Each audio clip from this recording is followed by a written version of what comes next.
Let's talk about money. Men and women have been concerned about money since the first coin was fashioned in Asia Minor about 700 BC. You might say that money's like good health, in that we're concerned about it to the extent that we don't have it. The purpose of this message is to get down to basics, to clear the air surrounding the entire subject of money. To do this, I'm going to have to get absolutely elementary, and while you may already know most of the things I'm going to say, I think it's important that we remind ourselves just exactly what money is, how much of it is enough, and how to earn the amount of money you need to live the way you want to live, now and in the important future years. To begin, let's get rid of the old myth once and for all that money is bad or unimportant. It is not bad, and it is important, vitally important. It's just as important as the food and clothes it buys, the shelter it affords, the education it provides, and the doctor's bills it pays. Money is important to any person living in a civilized society. To argue and split hairs to the effect that it's not as important as other things is absurd. Nothing will take the place of money in the area in which money works. That's all there is to it. What is money? Money is the harvest of our production. Money is what we receive for our production and service as persons, and which we can then use to obtain the production and service of others. We can quite often accurately gauge the extent of our production and service by simply counting the amount of money we receive for it. You will still hear people say, money won't bring happiness. The earning and possession of money has brought a lot more happiness than has poverty. Money's a warm home and healthy children. It's birthday presents and a college education. It's a trip abroad and the means to help the older people and the less fortunate. We're not saying that piling up a lot of wealth is important. What we are saying is that money is important because it's the only reward which is completely negotiable and can be used by everyone. Look at it this way. A diamond is more valuable than a lump of coal, yet that's exactly what a diamond was at one time. And just as a lump of coal can be transformed into one of the world's most valuable objects, a human being can vastly increase his own value to the world. Try to remember this formula. The amount of money we receive will always be in direct ratio to the demand for what we do, our ability to do it, and the difficulty of replacing us. A highly skilled human being is worth more money in our economy than a person who is not highly skilled and who can be easily replaced. This is not to say that one person is any better than any other person. Remember that in this message we're only talking about money, nothing else. This is why there are few limitations on a person within his company and industry.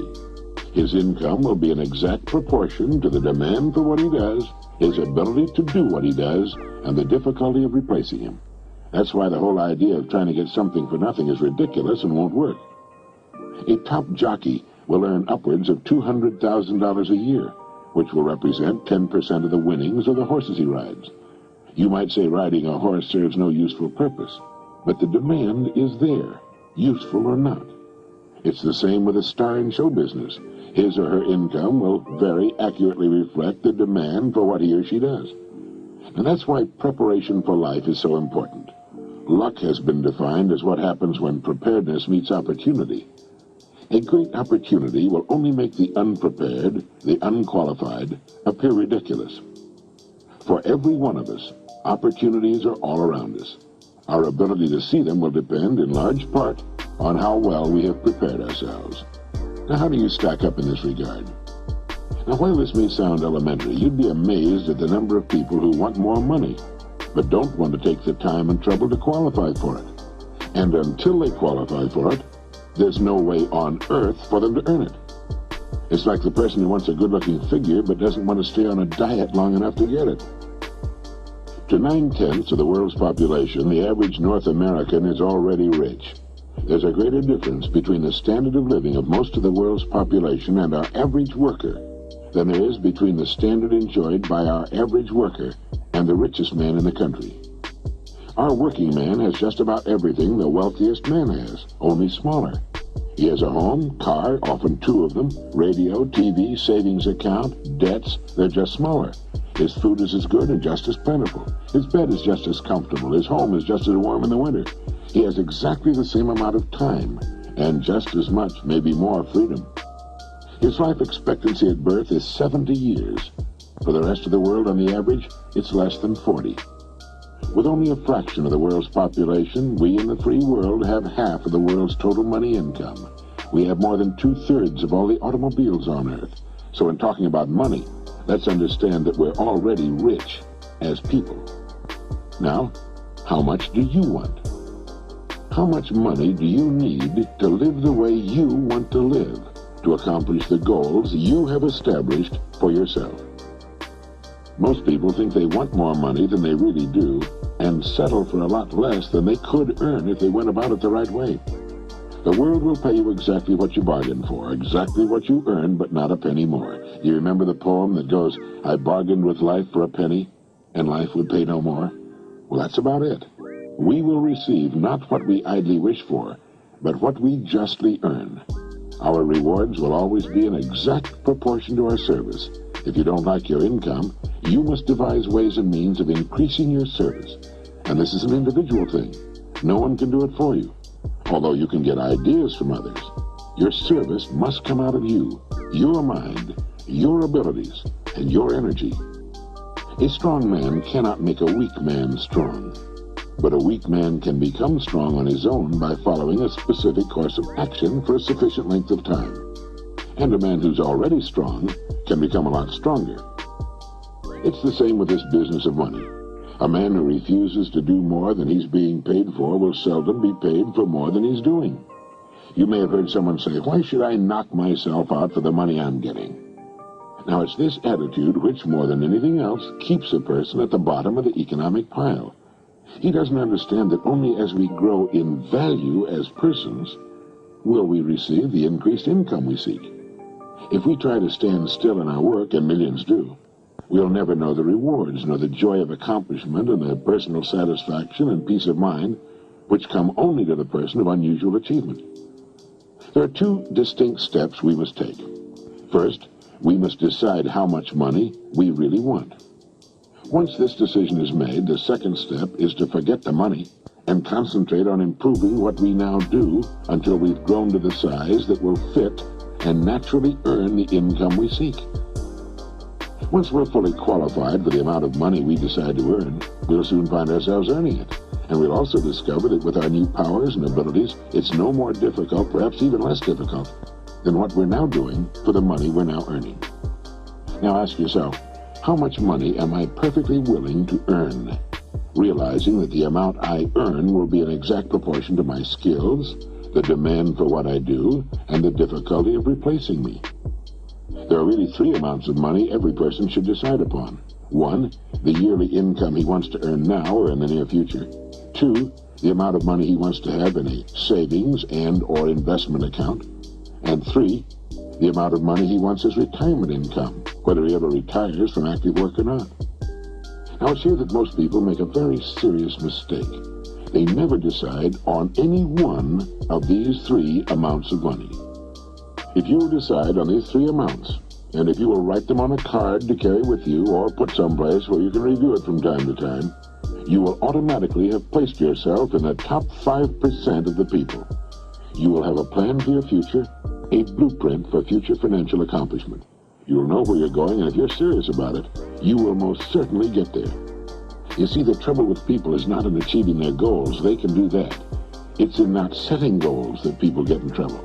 They leave it to chance and find out sooner or later, and to their sorrow, that chance doesn't work, that they've missed the boat.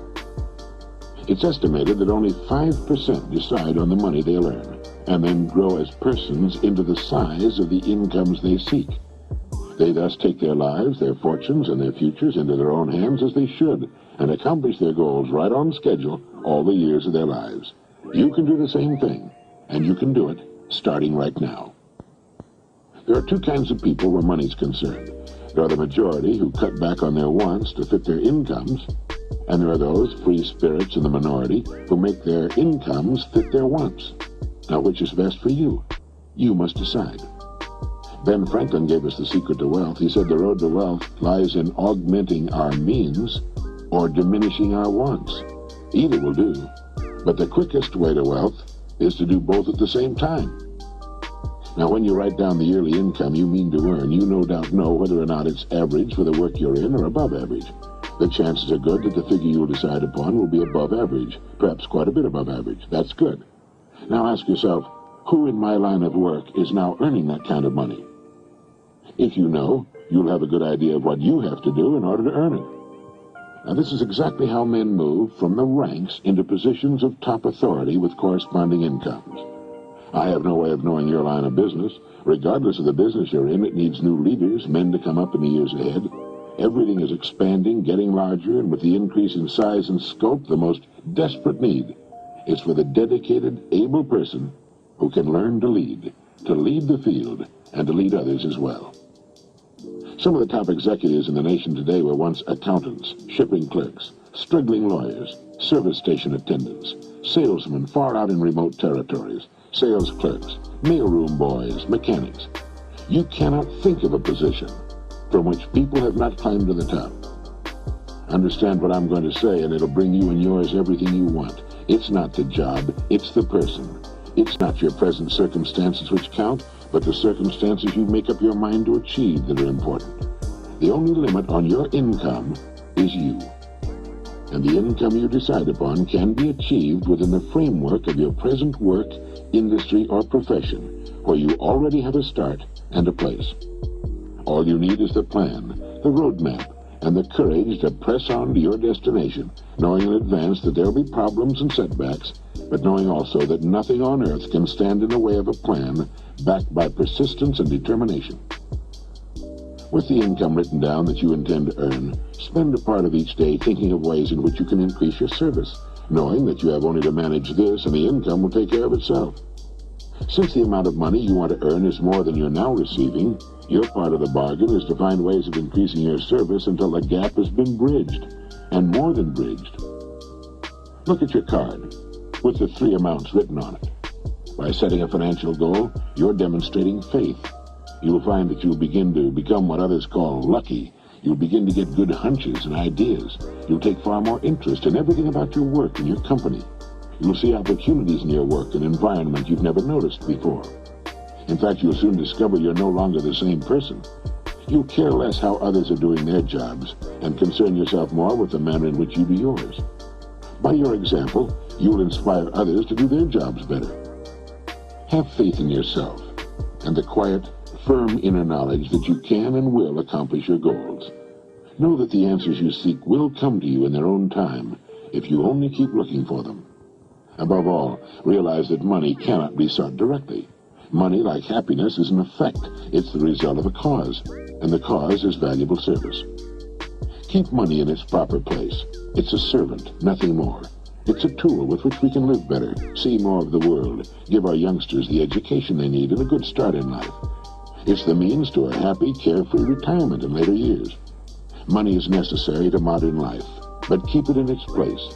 You need only so much food to enjoy good health. You need only so much money to live comfortably, securely, and well. Too much emphasis on money reverses the whole picture. You then become the servant, and the money becomes the master. As Horace Latimer put it, it's good to have money and the things money can buy, but it's good, too, to check up once in a while and make sure that you haven't lost the things that money can't buy. Every person should know happiness in his work and home, and prosperity. These things can and should be yours. Now, play this message as often as you can during the next week. Fix your plans firmly in your mind, and relax. Keep cool and calm. Be as serene as you possibly can be. You have nothing to worry about. Right now, you may have no idea at all how the additional income you seek is going to come to you, nor how you're going to save the amount you want in a savings account, or how you can possibly arrange for the retirement income you've decided upon. That isn't important. Remember that the only really important thing is that you know what you want. If you do, you will become, you must become what you think about. Be realistic about your financial goals, for as you reach them, you can then set higher goals. Trying to jump too far too soon can often result in confusion, tenseness, and worry.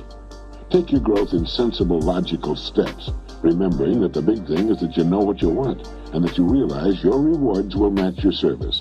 That is, that you must devise ways and means of actually becoming the person who is worth the amount of money you have established for yourself.